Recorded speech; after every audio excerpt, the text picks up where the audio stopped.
दोस्तों आप सभी को नमस्कार। हरियाणा जीके के एक नए सेशन के अंदर आप दोस्तों का स्वागत है आप सभी का। तो दोस्तों हरियाणा सीईटी के बारे में अभी कोई ठोस सी जानकारी नहीं है कि कब फार्म निकलेंगे, कब इसका एग्जाम होगा, लेकिन दोस्तों हमने अपनी तैयारी जारी रखनी है। तो आज के इस सेशन के अंदर हम कुछ प्रीवियस ईयर के जो क्वेश्चन हैं और कुछ करंट के जो क्वेश्चन हैं वो डिस्कस करेंगे। एक क्वेश्चन के साथ हम 3 या 4 दूसरे फैक्ट भी याद करते चलेंगे। इस तरह से 20 क्वेश्चन के साथ आप लगभग 70-80 क्वेश्चन आपके तैयार हो जाएंगे। और ये जो सारे क्वेश्चन है दोस्तों पिछले हरियाणा के जो एग्जाम हुए हैं वो किसी न किसी एग्जाम में आए हुए क्वेश्चन हैं और आगे भी आपको यहाँ से क्वेश्चन जरूर मिलेंगे। तो इस सेशन में आप हमारे साथ बने रहिए।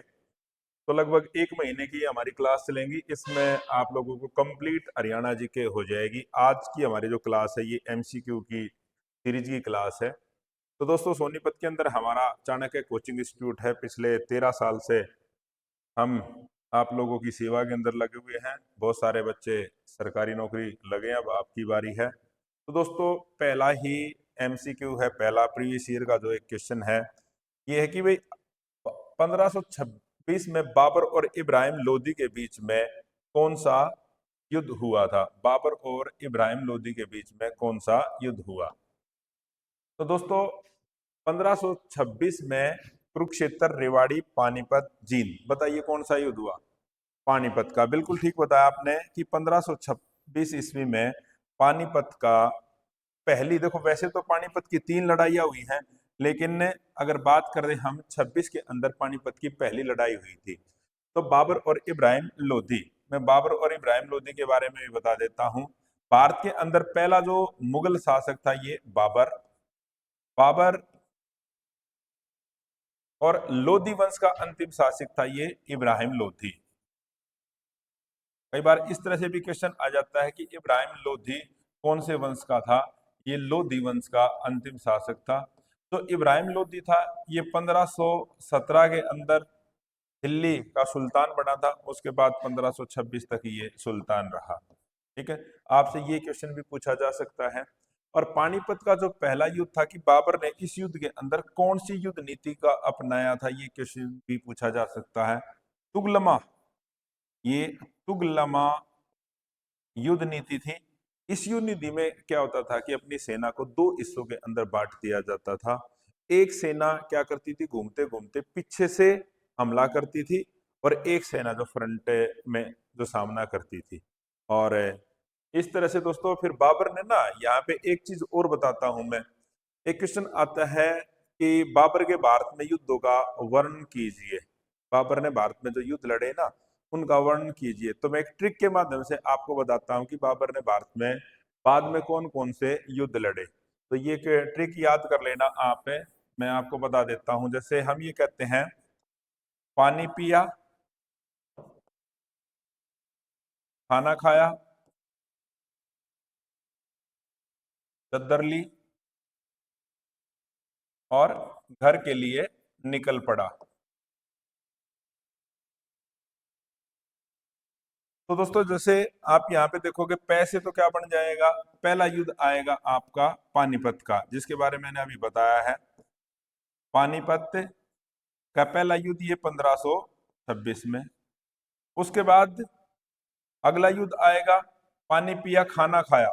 खाना खाए से मतलब खानवा, खानवा का युद्ध। हाँ, एक चीज और ध्यान रखना दोस्तों, ये जो युद्ध लड़े जाएंगे ये लगातार लड़े जाएंगे। यानी बाबर ने लगातार हर साल एक युद्ध लड़ा। पानी पिया खाना खाया 1527। उसके बाद चद्दर ली, यानी अपनी चद्दर उठाई, चद्दर ली, चंदेरी का युद्ध, ये 1528 में।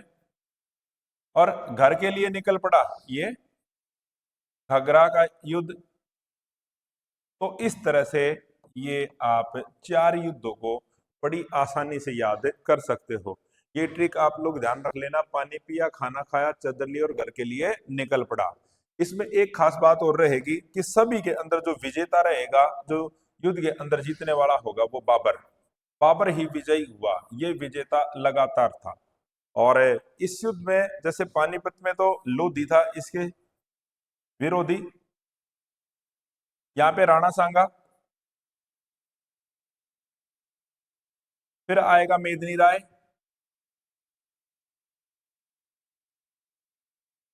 मेदिनी राय,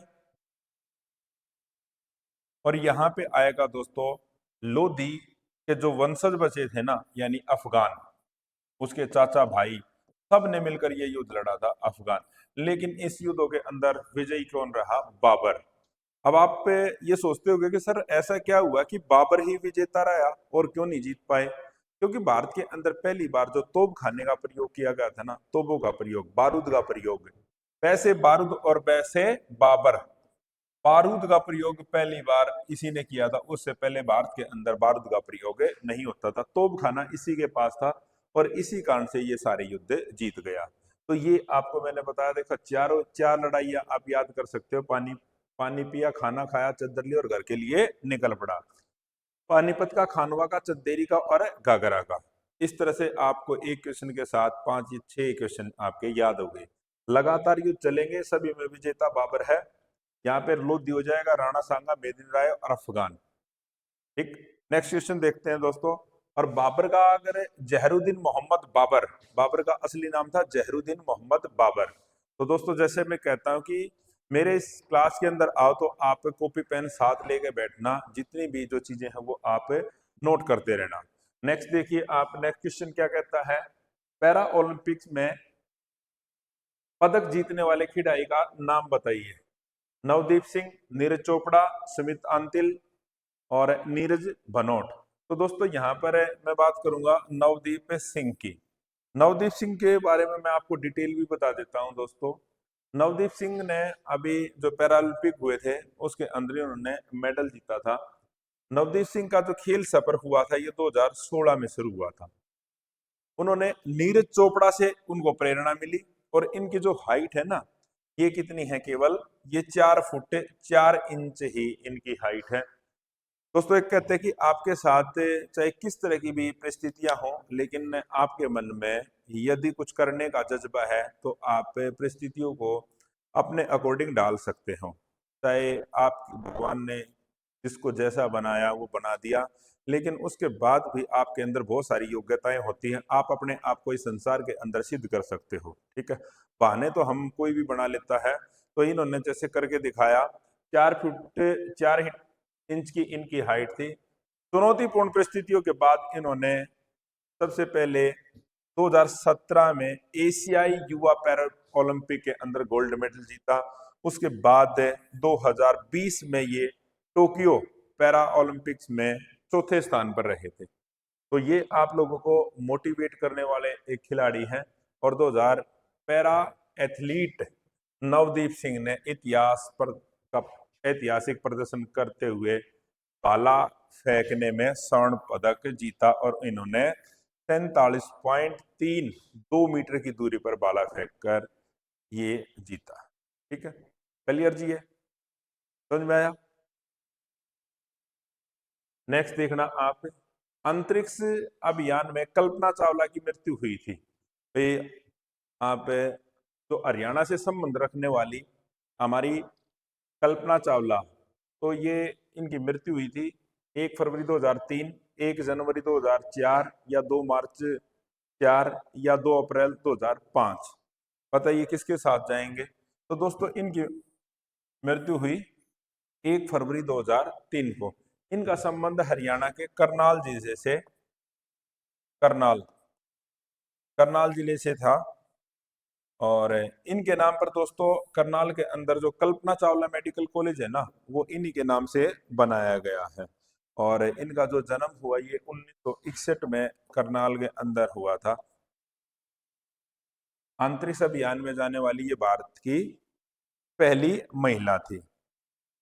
देखो, जब 1 फरवरी 2003 की बात है, जो इनका अंतरिक्ष यान था ये आने ही वाला था पृथ्वी पर, 16 मिनट पूरा हो, यानी 16 मिनट और बीत जाते तो ये पृथ्वी पर लैंड कर जाते। 16 मिनट पूरा ही इनका विमान दुर्घटनाग्रस्त हुआ और इनकी मृत्यु हो गई। ठीक है, और आज इन्हीं के नाम पर ना एक गवर्नमेंट ने एक छात्रवृत्ति शुरू की है, जो लड़की या लड़का 10वीं के अंदर सबसे ज्यादा अंक प्राप्त करता है ना, तो इनके नाम पर उनको एक पदक दिया जाता है, स्मृति पदक दिया जाता है। कल्पना चावला के नाम से ये शुरू। ठीक है, क्लियर चीजें। तो आपसे इस तरह से ये क्वेश्चन पूछा जा सकता है। इन्होंने भारत का नाम विश्व के अंदर रोशन किया। हरियाणा में भैंस की कौन सी नस्ल प्रसिद्ध है? हाँ जी, जाफराबादी, मुर्रा, सूरती, या इसमें से कोई नहीं। तो दोस्तों, इसको काला सोना या ये भी कह सकते हैं काला सोना, काला सोना जिसको कहा जाता है उसको कहा जाएगा वो है मुर्रा नस्ल। मुर्रा नस्ल की भैंस की जो कीमत है बहुत ज्यादा होती है, बहुत ज्यादा ये दूध देती है, तो इसलिए हरियाणा का काला सोना भी इसको कहते हैं, या काले सोने के नाम से इसको जाना जाएगा। अब आपसे मैं ये क्वेश्चन पूछूं, हरियाणा के अंदर सबसे ज्यादा जो मुर्रा नस्ल है वो कौन से जिले के अंदर पाई जाएगी? बताइए दोस्तों। ये है जींद के अंदर, जींद जिले में सबसे ज्यादा मुर्रा नस्ल की भैंसें आपको मिलेंगी। देखो, पशुधन को बढ़ावा देने के लिए हरियाणा सरकार ने कई योजना शुरू की है। जैसे एक संगन पशु विकास योजना, जैसे एक शुरू की थी संगन पशु विकास योजना। ये योजना दोस्तों सरकार ने 1972 में पशुधन को बढ़ावा देने के लिए हरियाणा में शुरू की थी। क्वेश्चन ये भी आता है कई बार।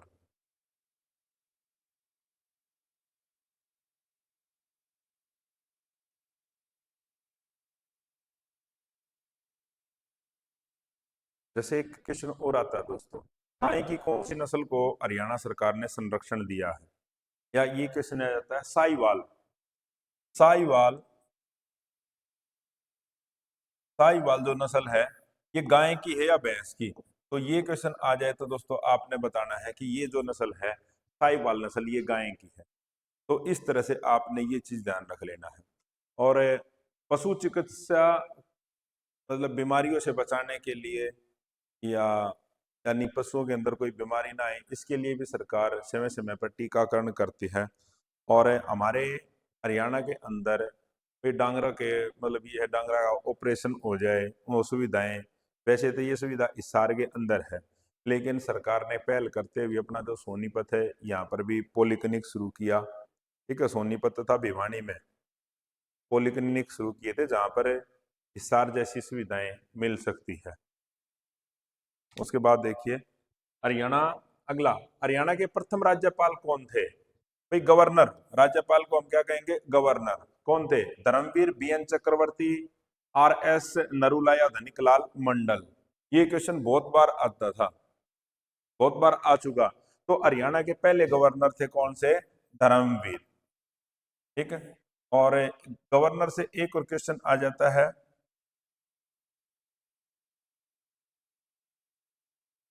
सबसे लंबा जो टाइम पीरियड रहा ना, सबसे लंबा टाइम पीरियड वो किसका रहा? बीएन चक्रवर्ती का। बीएन चक्रवर्ती, ये भी मैं बता दे सकता हूं आपको, ये सबसे लंबे समय तक, लंबे समय तक इनका जो कार्यकाल रहा वो बीएन चक्रवर्ती का। ये थे फर्स्ट गवर्नर। बंडारू दत्ता अब हरियाणा के अब हैं राज्यपाल। ठीक है, और आपसे एक से छोटा ओम प्रकाश वर्मा, अगर ये आ जाए ना, सबसे लंबा और सबसे छोटे का आ जाए, छोटा कार्यकाल किसका रहा है, तो आप ओपी वर्मा का नाम बता सकते हो। इस तरह से ये दो तीन क्वेश्चन आपके ये आते हैं। और राज्यपाल के, अगर ये क्वेश्चन आ जाए, राज्यपाल की जो नियुक्ति कौन करता है? राज्यपाल की नियुक्ति कौन करेगा? राष्ट्रपति। जो भारत का जो राष्ट्रपति है, राष्ट्रपति के द्वारा इसकी नियुक्ति की जाएगी, राष्ट्रपति के द्वारा। और इसके लिए एज का क्राइटेरिया आ जाता है कि कितने साल तक की एज होनी चाहिए। एज आप क्या बता सकते हो? कम से कम ये 35 साल एज होनी चाहिए राज्यपाल नियुक्त करने के लिए। और एक व्यक्ति को ना एक से ज्यादा राज्यों का भी राज्यपाल लगाया जा सकता है। टाइम पीरियड मैक्सिमम इसका होता है, एक बार जो राज्यपाल लगाया जाएगा मैक्सिमम कितने साल तक ये रह सकता है, एज ये आएगा 5 साल तक, 5 वर्ष तक। हाँ, ऐसा भी हो सकता है कि बीच में भी इसको टाइम पीरियड से पहले भी इसको हटाया जा सकता है, लेकिन मैक्सिमम हम टाइम पीरियड पूछे वो कितना रहेगा, इसका 5 साल रहेगा। क्लियर। उसके बाद नेक्स्ट देखिए आप, हरियाणा दिवस कब मनाया जाएगा, ये आप सभी को पता होना चाहिए। हरियाणा की स्थापना कब हुई थी या ये कहा जा सके, दोस्तों हरियाणा दिवस मनाया जाएगा 1 नवंबर 1966 को। 1 नवंबर 1966 को पंजाब से अलग होके बना हरियाणा। तो टोटल पंजाब से अलग हुआ तो पंजाब का कितने परसेंट हमारे को मिला, 34.8% मिला था। जिले कितने थे, 7। इसके बारे में मैं पूरी तरह से डिटेल में जो पहली जो क्लास है उनमें बता चुका हूँ। तो 2 छात्र नए हैं, वो क्लास अटेंड कर लीजिए, आपको सारी डिटेल वहां पर मिल जाएगी। जैसे मैं यहाँ से एक क्वेश्चन ये पूछ लूं, जैसे भाई हरियाणा को पंजाब से अलग करने के लिए जो एक्ट था जो पास किया गया था वो कब किया गया था, अगर ये क्वेश्चन आ जाए। भाई हरियाणा को पंजाब से अलग करने के लिए संसद में एक एक्ट पास किया गया था, पंजाब पुनर्गठन एक्ट। उसका नाम था पंजाब पुनर्गठन एक्ट।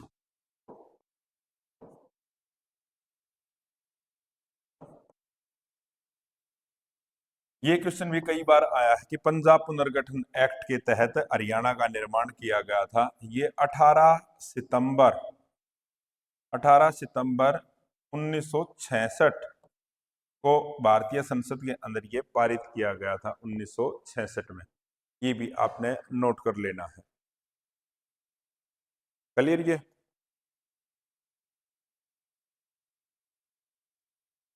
और 18वें संविधान संशोधन के तहत हरियाणा का गठन किया गया था। 18वें, 17वां राज्य और 18वां संविधान संशोधन। उसके बाद देखिए मान मंजी साहिब, मांझी साहिब या मंजी साहिब गुरुद्वारा कहाँ स्थित है। मंजी साहिब अंबाला, झज्जर, फतेहाबाद या रेवाड़ी, किसके साथ जाओगे आप पे, ये रहेगा आंसर दोस्तों आपका, अंबाला के अंदर मंजी साहिब गुरुद्वारा है, अंबाला के अंदर। नेक्स्ट देखिए आप, हरियाणा की प्रसिद्ध खिलाड़ी गीता जुस्ती का संबंध किससे है। वेट लिफ्टर रही है बताइए ये, या शतरंज के खिलाड़ी, या एथलेटिक्स से, या कुश्ती, किसके साथ जाओगे आप। इनका संबंध रहा है एथलेटिक्स से, तो इसके साथ हम जाएंगे। ये क्वेश्चन बहुत बार आया हुआ है ये क्वेश्चन। नेक्स्ट आइए, राज्यसभा के सदस्य के रूप में हरियाणा राज्य से कितनी सीटें आवंटित हैं, यानी कितने सदस्य हरियाणा से राज्यसभा के अंदर जाएंगे। 5, 8, 10, 12, नहीं बिल्कुल गलत है। हरियाणा के राज्यसभा से जाएंगे 5। तो 5 राज्यसभा के, देखो संसद है जो हमारी पार्लियामेंट है, संसद के 2 सदन है, 2 हाउस हैं। एक तो राज्यसभा, राज्यसभा को अपर हाउस कहा जाता है, और निचला सदन है जिसको हम लोकसभा कहते हैं। तो लोकसभा और राज्यसभा में जो सीटें हैं ये यहाँ से तो 5 है और यहाँ से 10 है। इस तरह से टोटल एमपी जाएंगे 15, 15 एमपी होंगे ये टोटल। अलग अलग पूछ लिया जाए तो 5 और 10 आपने बताना है। इनके अंदर रिजर्व सीट पूछ लिया जाए एससी की, ये 2 हैं। आप अंबाला और सिरसा बताओगे, अंबाला और सिरसा, ये एससी के लिए रिजर्व है दोस्तों। हाँ, अगर ये इस तरह से क्वेश्चन आ जाए, क्या राज्यसभा, राज्यसभा के अंदर रिजर्वेशन है, बिल्कुल भी नहीं। अभी हाल ही में एक सीट हरियाणा में राज्यसभा की खाली हुई थी, तो किसको भेजा गया है, बीजेपी पार्टी ने किरण चौधरी, किरण चौधरी को राज्यसभा के अंदर भेजा है। ये आपने, ये करंट का क्वेश्चन है दोस्तों, ठीक है। ये शायद 27 अक्टूबर को नॉमिनेट हुए हैं, तो किरण चौधरी, और पार्टी कौन सी है, ये किसने भेजा है इसको, बीजेपी ने, क्योंकि इन्होंने कांग्रेस को छोड़कर कौन सी पार्टी ज्वाइन कर ली थी, बीजेपी। श्रुति चौधरी इनकी लड़की है, उन्होंने चुनाव जीता और वो मंत्री भी बनाई गई है। तो इस तरह से किरण चौधरी हरियाणा की नई राज्यसभा की सदस्य बनी है।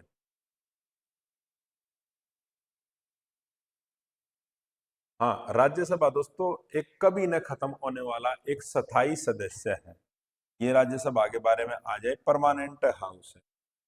इसके एक तिहाई सदस्य है ना, एक तिहाई सदस्य है, वो प्रत्येक 2 वर्ष के बाद चेंज हो जाते हैं, जिनका टाइम पीरियड राज्यसभा के, अगर जैसे देखो कई बार ऐसा क्वेश्चन आ जाता है कि राज्यसभा का कार्यकाल बताइए, बहुत सारे बच्चे 6 वर्ष लगा देते हैं।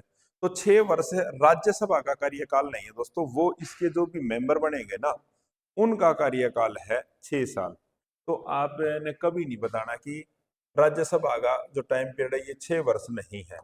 राज्यसभा के जो सदस्य होंगे ना, राज्यसभा से जो एमपी बनेंगे, मेंबर ऑफ पार्लियामेंट, उनका टाइम पीरियड 6 वर्ष है।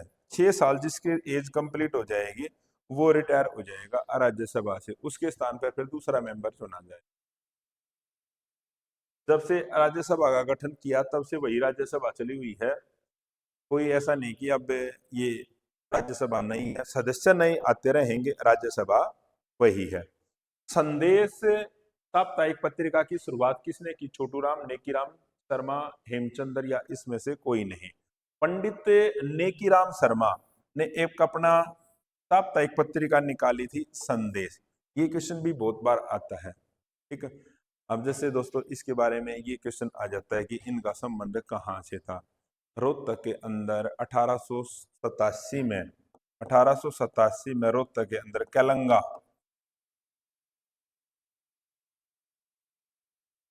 ये गांव है केलंगा। इस गांव से, ये गांव का नाम भी कई बार पूछा गया है, ठीक।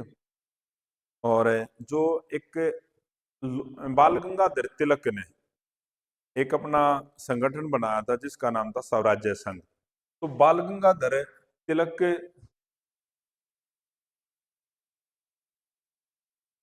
बाल गंगाधर तिलक का स्वराज्य संघ,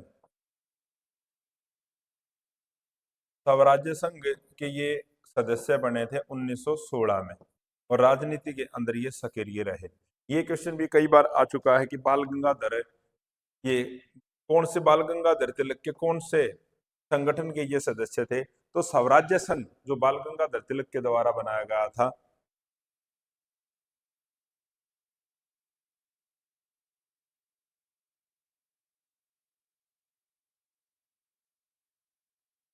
देखो 1921 में, 1920 में महात्मा गांधी के द्वारा, 1920 में महात्मा गांधी ने एक मूवमेंट चलाई थी, नॉन कोऑपरेशन मूवमेंट, असहयोग आंदोलन। उसमें भाग लेने के कारण इनको 1 वर्ष की सजा भी हुई थी। 1 वर्ष की। इनके जो मित्र थे ना, मदन मोहन मालवीय और लाला लाजपत राय, मदन मोहन मालवीय और लाला लाजपत राय, ये इनके प्रमुख मित्र थे। और मदन मोहन मालवीय हैं, इन्होंने हिंदू महासभा की स्थापना की थी। अपने सोनीपत के अंदर इनके नाम पर एक स्कूल भी है, और भी जगह पर बहुत सारी शिक्षण संस्थाएं खोली गई। तो ये पॉइंट आपने दोस्तों याद रखने हैं। नेक्स्ट देखिए, तो दोस्तों आपने यदि हरियाणा जीके का स्पेशल बैच लेना है या फिर आपने सीईटी का बैच चाहिए, तो आप गूगल प्ले स्टोर से आप हमारी ऐप एडू चाणक्य डाउनलोड कर सकते हो और हमसे जुड़ सकते हो। तो नेक्स्ट क्वेश्चन देखिए दोस्तों, यहाँ पर क्या है? अशोक शतम की लिपि क्या है? देखो दोस्तों, अशोक ने अपने धर्म का प्रचार करने के लिए या अपने जो किए गए कार्य हैं उनका प्रचार करने के लिए अलग अलग जगह पर शतम लगवाए थे। यानी उसमें से कुछ शतम, जिसको हम शिलालेख भी कह सकते हैं, पत्थरों पर चीजें खुरच कर लिखी गई थी, वो भारत के अलग अलग हिस्सों के अंदर वो लगवाए गए थे। तो ये अशोक शतम की जो लिपि कौन सी थी? तो ज्यादातर दोस्तों इसके अंदर जो लिपि का यूज किया गया था वो ब्राह्मी लिपि के अंदर ये ज्यादातर लिखे गए थे, ठीक है। रोस्टी के अंदर भी लिखे गए थे, लेकिन इनमें से सबसे ज्यादा कौन सी के अंदर लिखे गए थे? लिपि कौन सी थी? ब्राह्मी। और भाषा कौन सी आ जाए? अगर लिपि तो ये थी, भाषा कौन सी? प्राकृत। प्राकृत भाषा। और लिपि कौन सी? ब्राह्मी। दोस्तों हरियाणा के, आपने यमुनानगर जिले का नाम सुना होगा, तो यमुनानगर जो जिला है वहां से हमारे को एक अभिलेख प्राप्त हुआ जिसको टोपरा अभिलेख।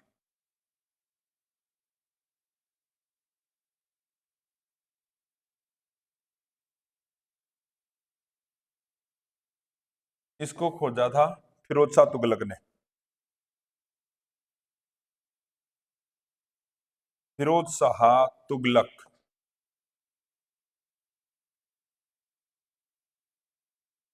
दिल्ली सल्तनत में जो तुगलक वंश हुआ है ना, उसके एक शासक रहे हैं फिरोज शाह तुगलक। तो फिरोज शाह तुगलक जो टोपरा अभिलेख को यहाँ से टोपरा है ना, एक यमुनानगर के अंदर एक गांव है, वहां से इसको लेके आए। फिर ये आज जो टोपरा अभिलेख ये दिल्ली में है। देखो ये क्या था, शिकार खेलने के लिए गए थे, तो उन्होंने इस पत्थर को देखा, तो इन्होंने स्टार्टिंग में तो ये कहा कि अपने जो 7 सैनिक थे ना इसको नष्ट कर दें। फिर उन्होंने बताया कि ये तो कोई ऐतिहासिक पत्थर लगता है, इसको हम कहाँ ले चलते हैं, दिल्ली ले सकते हैं। फिर इसके लिए स्पेशल एक नाव तैयार की गई। नाव में यमुना नदी के माध्यम से इसको फिर दिल्ली लेके आया गया और इस पर रेशम लपेटा गया, कहीं ये टूटे न जाए उतारते समय या चढ़ाते समय।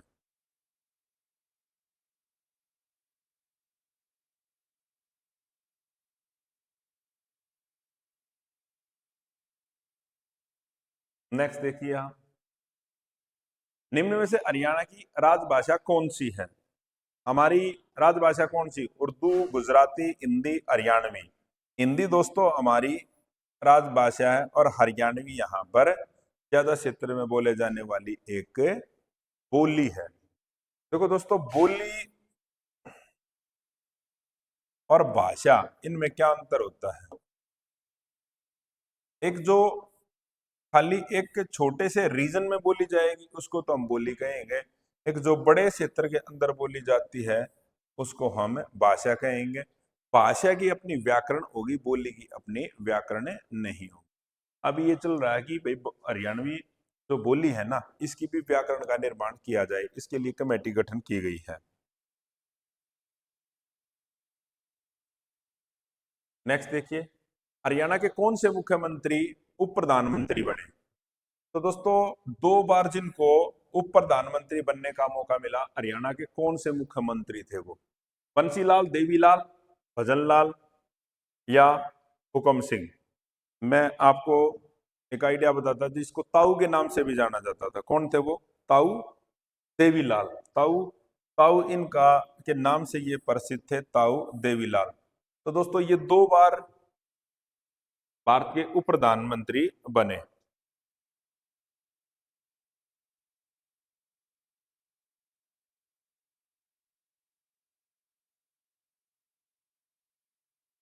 जो चौटाला गांव है ना, चौटाला गांव, वहां से इनका संबंध रहा।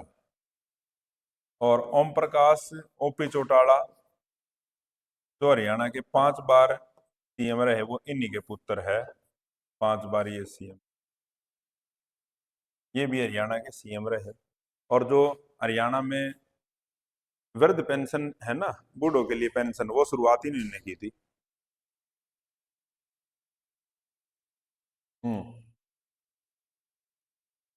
100 रुपए से स्टार्ट की थी स्टार्टिंग में।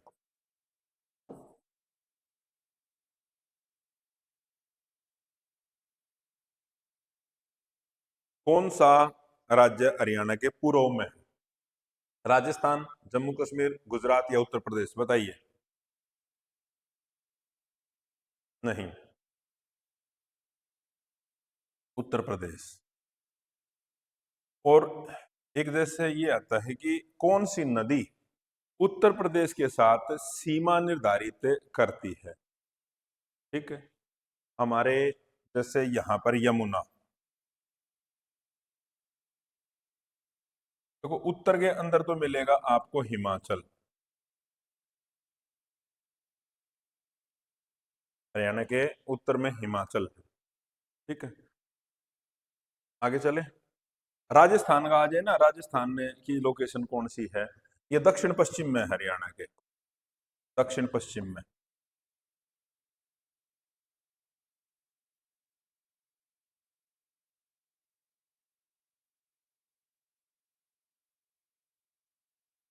नेक्स्ट देखिए, क्षेत्रफल की दृष्टि से सबसे बड़ा जिला कौन सा है? देखो, इनकी बात करते हैं, फरीदाबाद, हिसार, गुड़गांव या अंबाला। वैसे तो इनमें से सबसे बड़ा तो दोस्तों यहाँ पर आएगा हिसार, सबसे बड़ा है इनमें हिसार।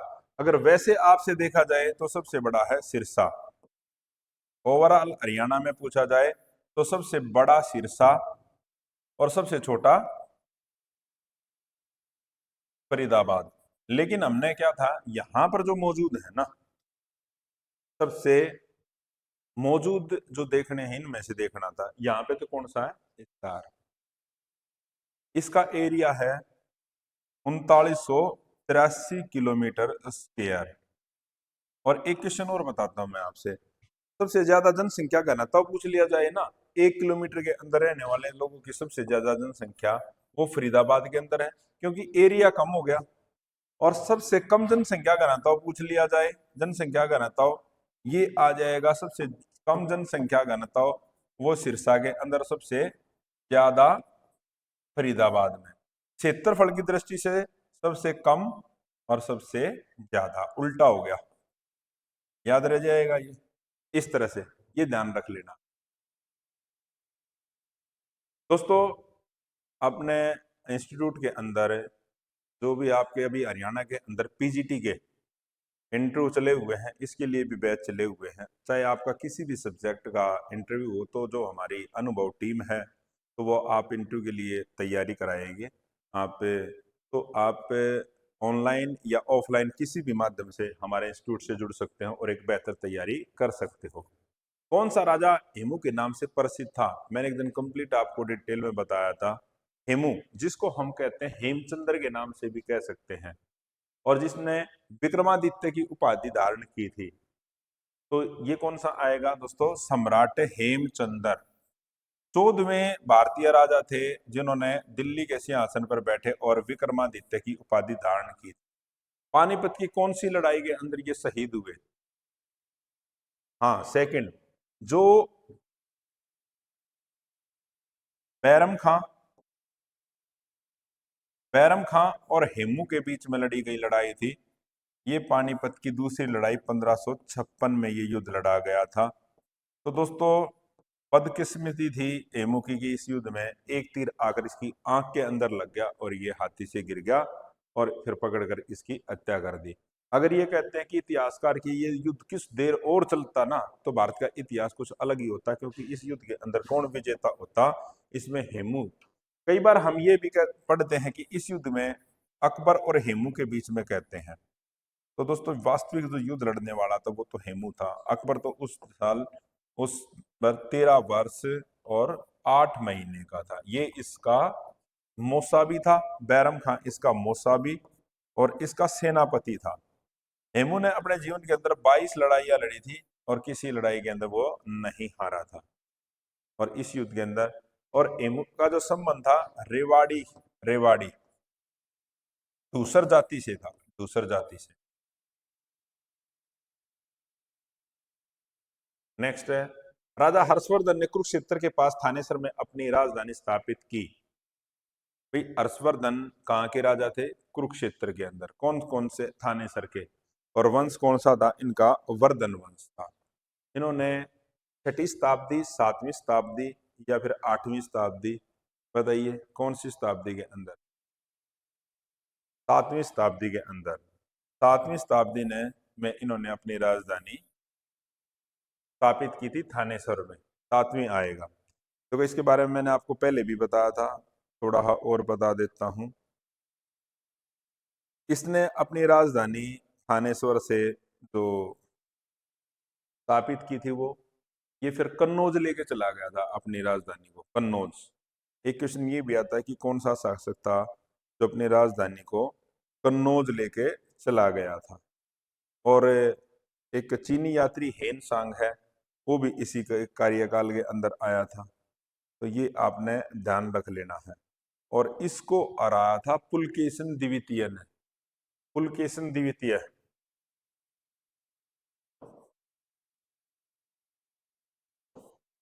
सेकंड ने इसको हराया था। इसकी एक फेमस बुक भी है, रत्नावली। इसका दरबारी कवि कौन था? बाणभट्ट। बाणभट्ट इसका दरबारी कवि था। ये भी आपने ध्यान रख लेना। बड़खल झील। बड़खल झील एक प्राकृतिक झील है जो हरियाणा के राज्य में स्थित है। इस्सार, पंचकुला, कुरुक्षेत्र, फरीदाबाद। तो दोस्तों ये है फरीदाबाद। फरीदाबाद के अंदर बड़खल झील का निर्माण किया गया था। ये किया गया था सिंचाई के लिए। भाई आसपास का जो क्षेत्र था, यहाँ पे पानी इकट्ठी किया जाए और उसके बाद उस क्षेत्र की सिंचाई की जाए। ये इसलिए किया गया था बड़खल झील का। और अब ये क्या बन गया है? एक पर्यटन स्थल बन गया। 1947 में इसको बनाया गया था। 1947 में।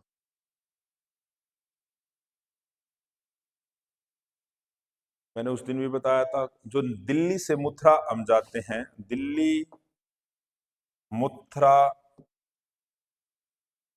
नेशनल हाईवे है ना, उस पर ये स्थित है। नेशनल हाईवे दिल्ली से मथुरा वाले ने। NDRI, national dairy research institute, ये कहाँ पर स्थापित है? करनाल में है। लेकिन अब क्वेश्चन आ गया, इसकी स्थापना कब की गई थी? 60 में, 50 में, 55 में या 65 में? तो किसके साथ जाओगे आप? तो इसकी जो स्थापना की गई दोस्तों 1955 के अंदर। कई बार इस तरह से भी क्वेश्चन आ जाता है कि एनडीआरआई कहाँ पर है? ये आप बताओगे करनाल में। स्थापना की गई इसकी 1955 में की गई, करनाल। करनाल को क्या कहा जाता है? कर्ण नगरी भी कहा जाता है, राजा कर्ण की नगरी करनाल।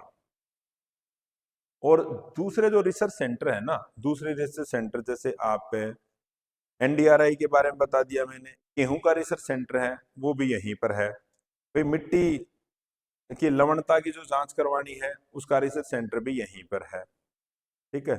और भैंसों का रिसर्च सेंटर है वो भी यहाँ पर है। एक क्लोन तैयार किया गया था भैंस का जिसका नाम था गरिमा। गरिमा पहली कटड़ी थी वो, जो उसमें गरिमा, वो भी इसका क्लोन यहाँ पे तैयार किया गया था, ये करनाल के अंदर ही। नेक्स्ट है, कौन सा जिला 22वां जिला घोषित किया गया हरियाणा का? चरखी दादरी, नूह, पलवल या इसमें से कोई नहीं? 22वां जिला बना था दोस्तों चरखी दादरी। किससे अलग होके? भिवानी से। भिवानी से अलग हुआ। देखो एक क्वेश्चन यहाँ से ये भी आ जाता है, जैसे इसके बारे में सबसे पहले इसकी जो मांग की गई थी ना, ये 18 सितंबर को घोषणा की गई थी। 18 सितंबर 2016 को घोषणा की गई। फिर 18 अक्टूबर को इसको पास कर दिया गया 2016 में। और फिर ये बना कब? 4 अक्टूबर, 4 दिसंबर 2016 को ये जिला घोषित हो गया। 4 दिसंबर 2016 को। ये डेट भी आपने ध्यान रख लेनी है। पारित किया गया ये इसमें विधानसभा में 18 अक्टूबर 2016 को घोषणा की। एक रैली के अंदर जो पहले सीएम थे ना मनोहर लाल खट्टर, उन्होंने इसकी घोषणा की थी। फिर इसको बना दिया गया 4 दिसंबर 2016 को। केंद्र सरकार ने इसको फिर नया जिला बनाने की को मंजूरी दे दी गई। नेक्स्ट देखना आप, हरियाणा के वर्तमान कृषि मंत्री कौन है? रामविलास शर्मा, अनिल विज, ओम प्रकाश धनखड़ या इनमें से कोई नहीं? दोस्तों अब इनमें से कोई नहीं है। ये राणा सरनेम है, ये अब नए बने हैं, नए मंत्रिमंडल के अंदर हैं। ठीक है। तो ये पूरा नाम मेरे को अभी ध्यान नहीं आ रहा। हाँ, श्याम सिंह राणा। पहले ये इंडियन नेशनल लोक दल इसके अंदर होते थे, फिर उसके बाद इन्होंने बीजेपी पार्टी को ज्वाइन कर लिया। तो ये पॉइंट आप ध्यान रख लेना। तो दोस्तों आपको किसी भी तरह का ऑनलाइन या ऑफलाइन जो कोर्स ज्वाइन करना है तो आप हमारे इंस्टीट्यूट से जुड़ सकते हो। और आप गूगल प्ले स्टोर से आप हमारी ऐप डाउनलोड कर सकते हो। ऐप है हमारी एडू चाणक्यन। तो दोस्तों हम आपको एक बेहतर तैयारी करेंगे, तो ऐसे ही आप हमारी क्लासों से जुड़ते रहिए दोस्तों। आप ऑफलाइन आइए, हम आपको और बेहतर तैयारी कराएंगे। तो आज की क्लास के अंदर इतना ही। जय हिंद, जय भारत, जय हरियाणा।